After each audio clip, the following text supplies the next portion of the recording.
मध्य प्रदेश के सियासी घमासान पर सभी की निगाहें हैं। कमलनाथ सरकार के फ्लोर टेस्ट को लेकर अटकलें जारी हैं। पूर्व सीएम शिवराज सिंह चौहान की बहुमत साबित करवाने की अर्जी पर सुप्रीम कोर्ट ने राज्य सरकार, स्पीकर और बागी विधायकों को नोटिस जारी किया है, जिस पर बुधवार को सुनवाई की जाएगी।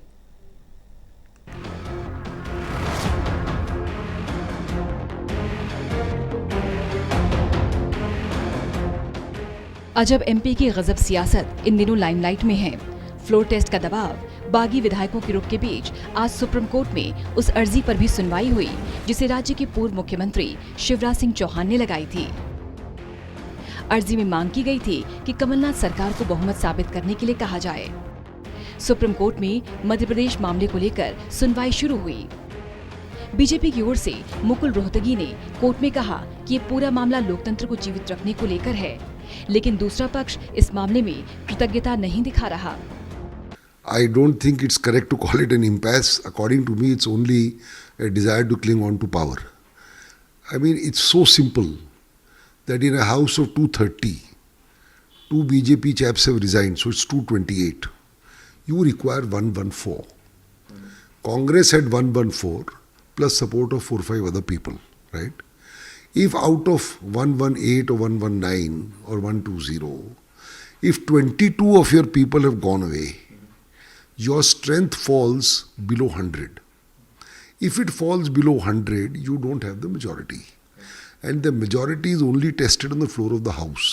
If you don't have majority, how can you cling on to power? Simple.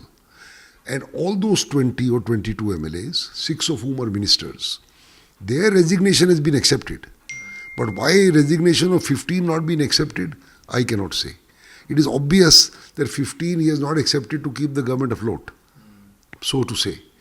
So it's just a sheer game of numbers. Now, I don't know why this is going on. Why should the speaker not have followed the directive of the governor? The governor is the highest constitutional functionary. What is the role of the governor? Only one. To ensure that the governance of the state is carried on in accordance with the Constitution. Constitution says democracy. Simple. अर्जी पर सुनवाई करते हुए court ने राज्य सरकार, speaker और बागी विधायकों को नोटिस जारी किया, जिस पर अब बुधवार को सुनवाई होगी। शोर मचा रहे थे। बेंगलोर में लोग बंधक बनाए गए। बेंगलोर के सभी विधायक साथियों ने स्पष्ट कर दिया है कि वो अपनी मर्जी से है, इस सरकार के खिलाफ है और सबने खुल के आज देश के सामने अपनी बात रखी है। अब कमलनाथ जी, तू ना इधर उधर की बात कर, भैया जल्दी फ्लोर टेस्ट करा।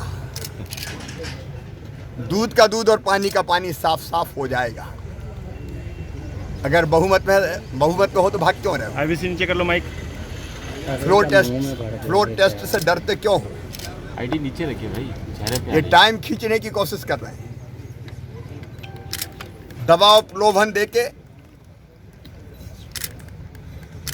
ये प्रयास कर रहे हैं कि सरकार बच जाए,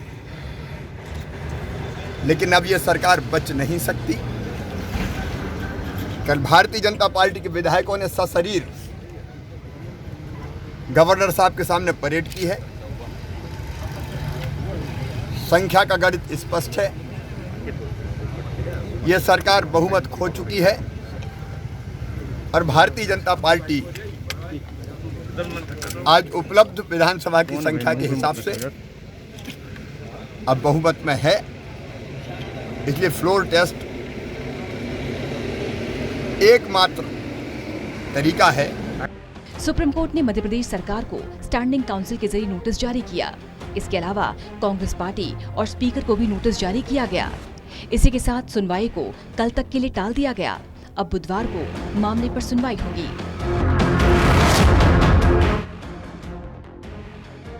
मध्य प्रदेश में पिछले 2 सप्ताह से जारी सियासी घमासान अपने चरम पर है। सोमवार को विधानसभा की कार्यवाही शुरू हुई, लेकिन बहुमत परीक्षण नहीं हो पाया।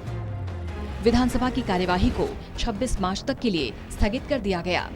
हालांकि राज्यपाल लालजी टंडन की ओर से कमलनाथ सरकार को 17 मार्च तक बहुमत साबित करने को कहा गया। वहीं पिछले कई दिनों से कर्नाटक के बेंगलुरु में रुके हुए कांग्रेस के बागी विधायकों ने मंगलवार को मीडिया से बात की। बागी विधायकों के मुताबिक हमारे नेता सिंधिया हैं। हालांकि विधायकों का ये कहना है कि बीजेपी में जाने को लेकर अभी फैसला नहीं किया, इस पर वो विचार करेंगे और फैसला लेंगे। श्रीमंत ज्योतिरादित्य सिंधिया हमारे नेता हैं और 20 साल से उनके साथ राजनीति कर रहे हैं और उनने हमें राजनीति करना सिखाया है। मैं एक गरीब की बेटी हूँ, गरीब की बहू हूँ, जो आज हूँ श्रीमंत ज्योतिरादित्य सिंधिया के वजह से हूँ। और मैं वास्तव में अगर ज्योतिरादित्य सिंधिया कहेंगे कुआं में कूद जाओ तो कूदने को तैयार है मरती देने। हम विचार करेंगे, हम सब बैठ के मध्य प्रदेश में केंद्र की पुलिस मिले, हम मध्य प्रदेश जाएंगे और वहाँ बैठ के अपना विचार करेंगे। क्या है हनुमान जी का बात, ऐसा प्रेस कॉन्फ्रेंस की बात नहीं। हम लोग भी जिस दिन से यहाँ बेंगलोर आए हैं उस दिन से लगातार प्रेस में मनगढ़ंत बातें देख रहे हैं। हम लोगों की इच्छा थी कि आज जो भी हो आपको स्पष्ट बताएं। आप खुले मन से पूछ सकते हैं, हम लोगों को देख सकते हैं। बंधक शब्द आज के बाद अलग कर देंगे। मोबाइल जब्त कर लिए हैं, हम लोगों को बंदूक के साए में रखा जा रहा है, हम लोग कर्नाटक गवर्नमेंट की पुलिस घेरे हुए, हम लोग कितने फ्री घूम रहे हैं।